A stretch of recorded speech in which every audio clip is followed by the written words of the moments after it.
Author of the great alphabet, caper, and international ghost stories, Hugh Anderson is here. The author.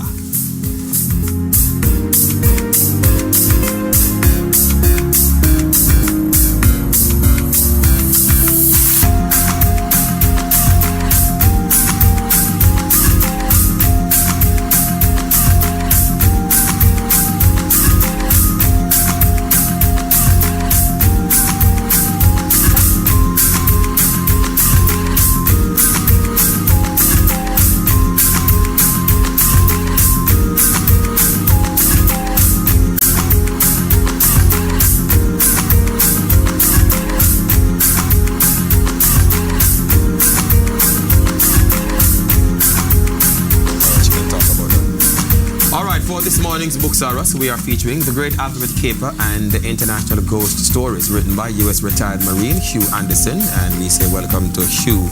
Welcome to Hugh, you. Yeah. Welcome to you, Hugh. Really? Yeah. I actually use the name Q. Because yes. In the military, I'd say Hugh, and they'd say who. And I'd repeat it. Don't look at me like that. It's like an owl. So I had to change it. Yeah. So most people in Old Harbor area and around know me as Q. As Q. Yes. Wonderful. Yes. I'm intrigued by this book, the first one, The Great Alphabet Caper, which is a battle between the king of alphabets and numbers. Yes. Talk to me about this. Well, actually, what I believe is if you spell the word the incorrectly, THR, and it's mistype, you can still figure out what it means because words can be misspelled but understood. Numbers are infallible, and that's the difference. So I believe in my mind, my eclectic mind, that when I wrote the book, that I think numbers wouldn't like letters very much, and they have a struggle in that right now. All right. So wow. What exactly it is that you're hoping to achieve from this book? That book is the entrance for me into the book market.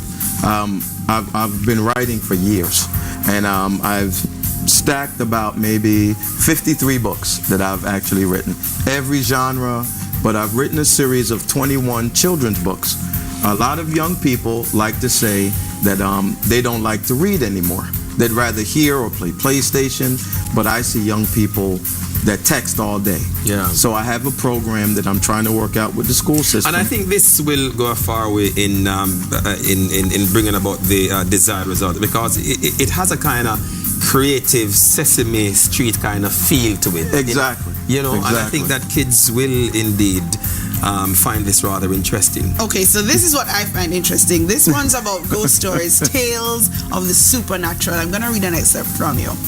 At that moment, a very ugly-looking woman stood up and said her name is simply Maka. She was tall and very man-like in her structure. She said her story was true because it happened in her hometown in Jamaica. What's her name? Maka. Okay, and she was what again? She was Jamaican. She was tall and very man-looking. Okay. The woman said that there were two women who were pregnant. People know her? The woman said that somebody knows her. All right, sorry, continue. The woman said that there were two women who were pregnant that lived in the same yard. The first woman gave birth to a stillborn child, and the loss of her baby ran the woman to kill herself. What are you writing about? That's not a children's book. It's not a children's book. That International Ghost Stories is not so much a children's book, but it was. Haven't you ever heard stories of Duppy and right? Absolutely. Don't run around the house so many times, or Duppy will come and tell Duppy you're dead and go away. You don't have life. I wrote that book from stories that I heard as a young man growing up. Wow. And that was a story that my mother told me. And actually, it supposedly happened to my mother, who is no longer here. You believe any of these stories? Some of them happened to me, and we're not going to that direction today, but yes. Yes, absolutely, 100%. You see, I believed you right up until you said, some of these things happened to me. What, it's to promote the book? Absolutely not. Those things happen. All right, there's things in the world that happens that it's easy to embrace God. Do you see me looking at you? I know you're looking at me kind of funny, but look, the book is genuine and honest, and it opens your mind. The book wasn't just a story about ghosts. It's actually a message. All my books have a hidden message, and it's not too hidden. You don't have to be too bright to pick up the message. Yeah. You know? I was trying to find a piece, an excerpt I could read from this. So let me just read the conclusion. We are all different races and cultures, but we are one people. And to this day, there is peace and harmony among them now. What is called the people of the alphabet and the people of numbers and formulas. Now there is a lesson to be learned here. No matter how different a person may act or look, we are all still one person, just as King Alpha said. I hope to see you in the next fairy tale, the end. Where do we get this? Where do we get copies of this, Hugh? They're in the Kingston bookshop right now, and they're excellent books. They're my first entrance. Like I said, I've written 53 books on every genre, from Western, sci-fi, you name it, it exists in my head. I started promoting the books because I'm looking for a literary agent. I'm looking for someone. I'm going to wrap up this interview with the closing of this book. It says, we almost face death at some point in our lives. I found the most important thing is how we face life. Death is automatic.